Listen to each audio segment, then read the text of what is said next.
a remote corner of our earth stands the little kingdom of Siam, one of the last of the world's absolute monarchies, where 10 million people live their lives in partial seclusion from the outside world.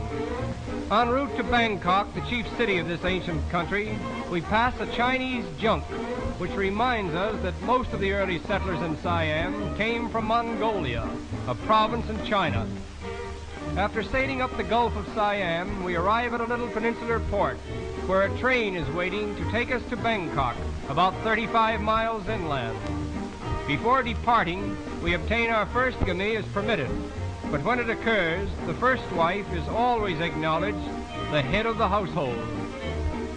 Incidentally, Siamese mothers never kiss their children, nor do husbands kiss their wives.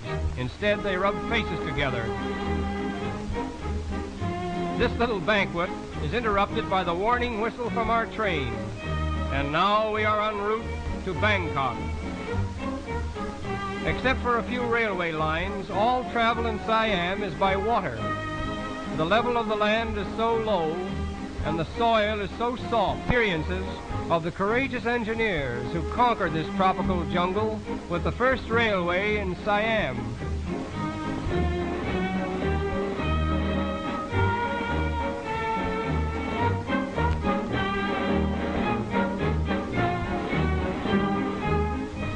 The products of the soil consist of rice, sugarcane, coconuts, and all kinds of fruits, which are loaded in boats and paddled up to Bangkok along a whole network of rivers such as we see here.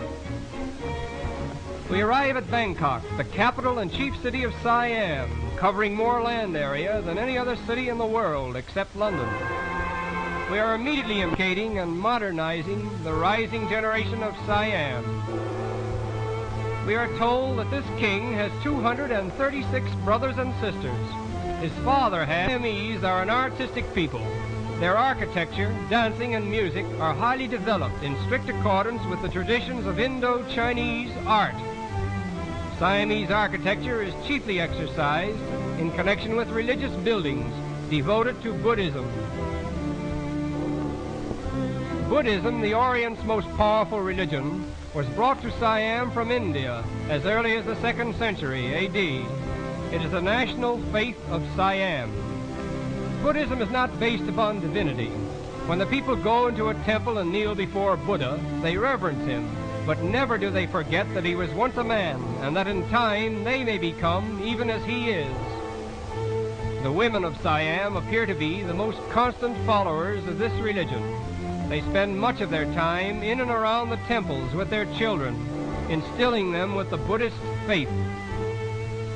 This is the temple of the Emerald Buddha, so called because of an emerald image of the great Buddha, which is lodged beneath one of its pointed domes. Our tour of the temples is interrupted by a visit to the famous Pasteur Institute, where venom is extracted from the most famous houses of worship in the country. Religion influences the life of the Siamese at every turn. He is always under the direct tutelage of the yellow-robed priest. In fact, every Siamese, including the king himself, must spend a period of his life in some one of the 10,000 monasteries of the land. In Bangkok alone, there are at least 500 temples dedicated to Buddhism. As we think of the strength of this faith called Buddhism, with its millions of followers, and compare it to our own, we cannot help but feel a certain embarrassment in presuming to think that our particular religion is the only one in the world of any importance. And it is with this thought that we leave Siam and continue our voyage to Korea, where this same Buddhism is supported by another 17 million souls. We arrive at the port of Seoul, the chief city, where the unofficial reception committee is composed of a rather curious gathering, all as anxious to see us as we are to see them. The white-robed gentleman with the funny hat is the main attraction. This fellow is a typical example of the native Korean. He bows to the dominion of Japan, but he firmly declines to admit the superiority of Japan's intellectual and moral culture over his own. Japanese Empire. Here in the new palace, amid the regal splendor of a departed era, the former king of Korea lives on the bounty of his Japanese masters. The streets of Seoul illustrates how thoroughly the Japanese are assimilating Korea. Somehow the women of Seoul seem to be the dominating sex, and we wonder if this dates back to a certain custom that was once rigidly enforced. Every evening at exactly 9 o'clock, a curfew bell was rung as a warning for all men to hurry home and remain indoors so that the women could enjoy the freedom of the streets. This law, however, has been abandoned, perhaps at the request of the ladies themselves.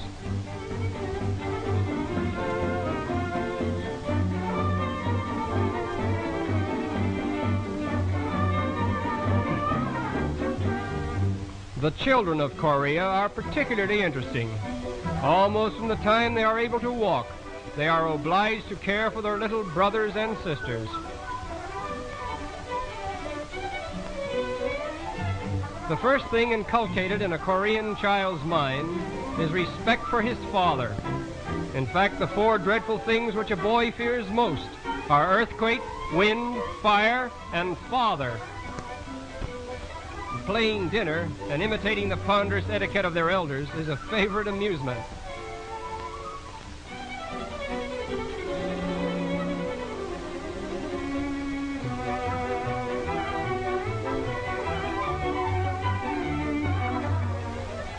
This little tot was most reluctant about permitting us to photograph the baby on her back.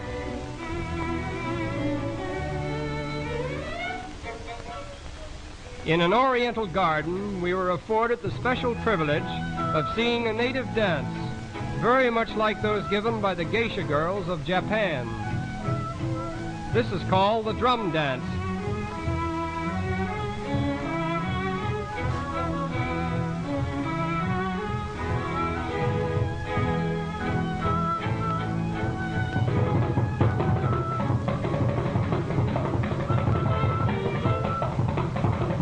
Whatever else we may have seen in Korea, we will never forget the gentlemen with the white robes and the horsehair hats, for they are Korea personified.